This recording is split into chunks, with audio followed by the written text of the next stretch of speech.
People, welcome back to Politricks Watch. This is Sir P. Now, some of you may have seen the video I posted of what happened in Mountain View on Friday morning. Basically, the residents are reporting that there was continuous shootouts going on between rival gangs in the community, right? And people were wondering, well, what triggered off all of this? Right, because the way they were behaving, you would swear there was some kind of revolution going on around here. Right, so now the police have come out and have actually said that at its core, the dispute started over some missing plyboard. So I'm going to let you listen to the police officer, the superintendent, and then I'll get back to you in my commentary. Only to see last night where violence broke out again, where one resident of Goodrich Lane was shot and killed in the Barron Road area. Despite our best efforts to put resources in and to posture in a certain way, this morning violence broke out where there was intense gunfire between both factions.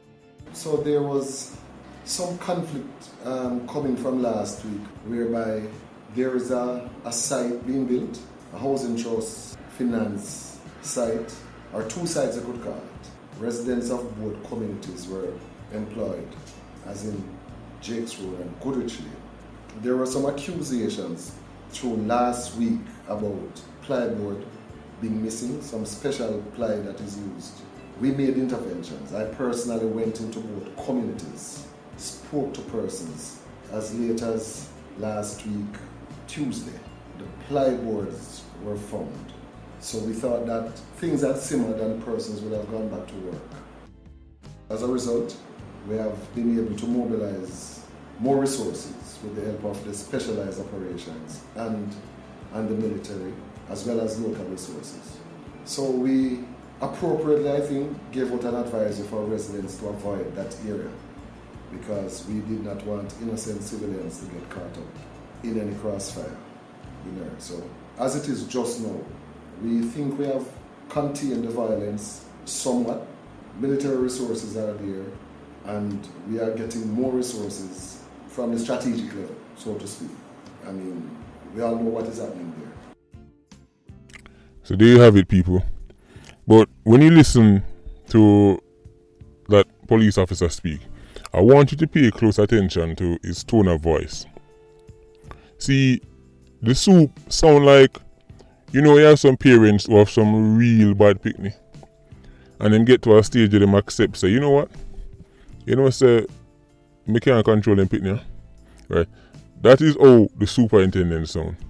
Because he's saying that when the incident first got on with the missing plyboard, they suspected things could get out of hand. So they started to do the necessary intervention, and them start talk to people, right? And he's saying they even find them back.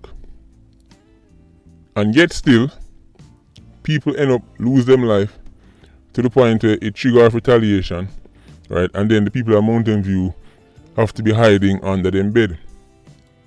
People, I want you to realize that this police officer, right, just his tone shows us how hopeless the situation can be at times. Because if he's saying they were being preemptive about the situation because they expected something to go on, and them still couldn't stop it, and then after it start again, them can't quell it, this is almost an admission that, you know what, police can't manage certain community. Certain communities, if them decide to flare up, there is nothing the security forces can do. And Mountain View is one of them places there. People, I'm telling you right now, if you ask me, which community in Jamaica will you not want to have to go into to deal with 87s or 90s, and I will tell you, Mountain View.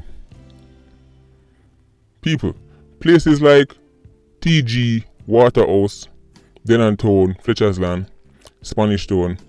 Listen, those places, especially West Kingston, those places are set up in a way where it's very difficult for 87s to win any kind of conflict with the security forces, especially the JDF.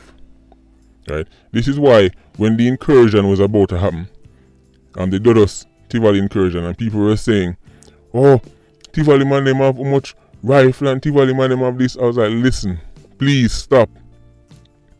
They won't last a day. They're going to crumble because the geography of Tivoli Garden, even though them set it up where it was difficult to get in and out, the fact that it was a flat land with very large open areas, it gives the military a key advantage over them in terms of once they can get some sort of aerial view on the community, it's done. Right? Once you can use drones or helicopters and go above and look down and see every single thing, that community is done for.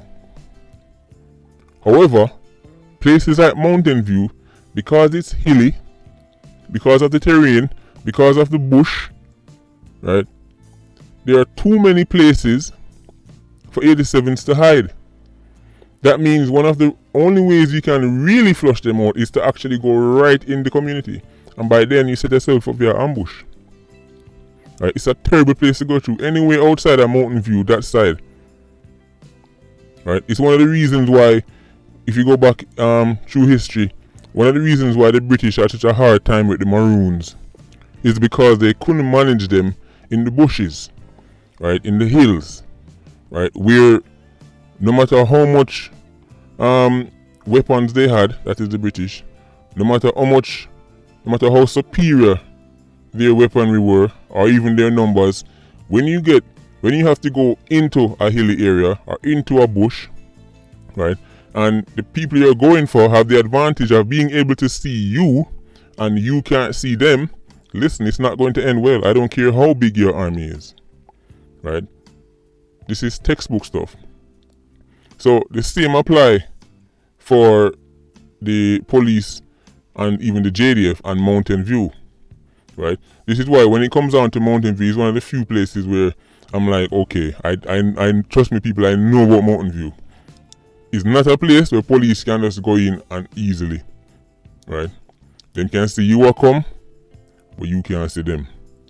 Right? So when you hear that tone of voice at the police officer, he's resigned to the fact that, listen, all we can do is tell people to avoid Mountain View. Because that's what they did. They were telling the drivers and pedestrians, avoid Mountain View.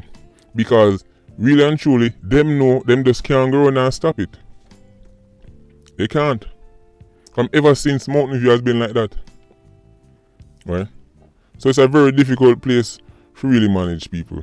Right? But nevertheless, the fact that we have a community that can just flare up anytime it feel like, and then just done anytime it feel like, shows you that why lawlessness is the name of the game. It's unfortunate, but it's going to happen again. That is the thing with Mountain View, it's a matter of when. Right? When will be the next flare up? It's a real sad situation, people. Right? If there's anybody who are subscribers or viewers of my channel and you come from Outer Mountain View side, please get in touch. Right? Link up politrickswatch@gmail.com. Right? And big up people who were sending me the videos, right, of what's going on or what was going on in Mountain View. Right? So people, there you have it. Plyboard caused an entire community, right, to flare up like this. But I guess maybe there's more to the story and we don't know. This is just what the police are saying. Right? So Patreon squad, big up on yourself. People, please remember to like, comment and share the video as usual. Big up on yourself. Oh, and one more thing, people. The best way to send like any voice notes or any videos or anything like that to me is to send it to my Instagram @PolitricksWatch. Right, that's the best place if you want to just send me like a voice note or like a quick video. Alright, so people, big up.